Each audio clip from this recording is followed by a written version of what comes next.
11ویں تاریخ کے 4 اعمال ہیں. پہلی بات کہ 11ویں تاریخ میں رمی کرنا ہے اور رمی کا وقت زوال کے بعد ہے، اس سے پہلے. یہ بات ثابت شدہ. شاید آپ کو لوگ ملیں جو پہلے جانے کا کہیں، کوئی نہ جائے. یہ سنت کے خلاف ہے. 11 تاریخ کو رمی کب کرنی ہے؟ زوال کے، بولو، زوال کے بعد. نمبر 2، اس دن تینوں جمرات کو رمی کرنی ہے. نمبر 3، رمی میں ترتیب کو باقی رکھنا ہے. مینا سے جب مکہ کی طرف جائیں تو جو پہلا جمرہ ہے پہلے وہاں، پھر دوسرے کو، پھر تیسرے کو. نمبر 4، پہلے جمرہ کے بعد خوب دعا کرنا. یہ دعا کے کرنے کا موقع ہے سنت کے مطابق. پھر دوسرے جمرے پہ جانا ہے، وہاں خوب دعا کرنی ہے کنکریاں مارنے کے بعد. تیسرے جمرے کے بعد دعا نہیں کرنی. 12 تاریخ وہی کرنا ہے جو 11 کو. 13 تاریخ اگر چاہے تو 12 کو کنکریاں مار کر سورج کے غروب ہونے سے پہلے اپنی رہائش گاہ سے مکہ شریف کی طرف روانہ ہو جائے. اور اگر نہ ہو تو پھر 13 کو وہی کچھ کرنا ہے جو 12 کو کیا. اور یہ گفتگو کا آخری حصہ وہ طواف وداع ہے.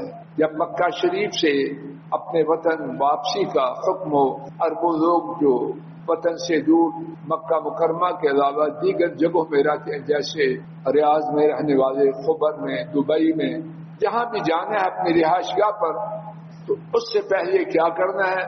نمبر 1، مکہ مکرمہ سے نکلتے وقت طواف وداع کرنا ہے اور اس کا کرنا واجب. نمبر 2، بیمار عورت، زچگی والی عورت، اس پر طواف وداع نہیں. نمبر 3، اس طواف میں نہ پہلوانوں کی طرح بھاگنا ہے اور نہ ہی کندھے کو ننگا کرنا. نمبر 4، اگر کوئی شخص طواف وداع کے بغیر چلا جائے تو اس کو چاہیے کہ واپس آئے اور طواف وداع کرے.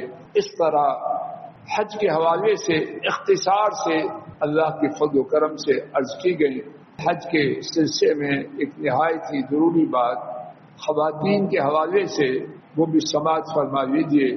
اگر کوئی خاتون طواف افاضہ، طواف زیارت جو حج کا رکن ہے اور جس کے بغیر حج نہیں ہوتا اور جو 10 تاریخ کو کیا جاتا ہے، اگر کوئی خاتون ان دنوں میں بیمار ہو تو کیا کرے؟ انتظار کرے جب پاک ہو، غسل کرے اور جا کے طواف کرے، سعی کرے اور اپنے سفر پر روانہ ہو جائے. اس کا یہی طواف وداع بھی ہوگا، طواف زیارت. لیکن بعض عورتیں ہیں، ان کے لیے مسئلہ یہ ہے کہ ان کے سفر کی تاریخ اس سے پہلے ہے، ان کے پاکیزہ ہونے سے پہلے روانگی ہے. اب کیا کرے؟ جس کے لیے ممکن ہو رک جائے، لیکن سب کے لیے تو ممکن نہیں. جس کے لیے ممکن ہو احرام کی حالت میں اپنے وطن چلی جائے، لیکن جب تک وہاں احرام سے رہے، جب پاک کو دوبارہ آئے. اور یہ بھی سب کے لیے ممکن ہے. آسان صورت امام ابن تیمیہ، امام ابن قیم، جناب شیخ ابن باز، شیخ محمد العثیمین، چاروں نے بیان کیا. وہ یہ ہے کہ ایسی عورت مجبور ہے لنگوٹ کسے اور اللہ سے التجا کرتے ہوئے طواف کرے اور طواف کر کے چلی جائے.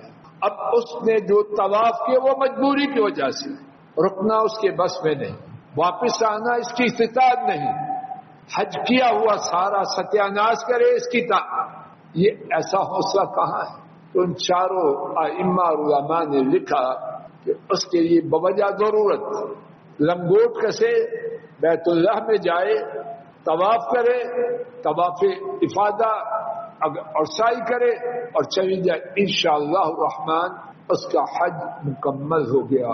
اللہ تعالیٰ اپنے فضل و کرم سے کہنے سننے کی غلطی کو معاف کرے اور جو ٹھیک بات عرض کرنے کی عاجزانہ کوشش کی گئی ہے، سننے کی کوشش کی گئی، اللہ اس کو قبول فرمائے. وآخر دعوانا ان الحمد للہ رب العالمین.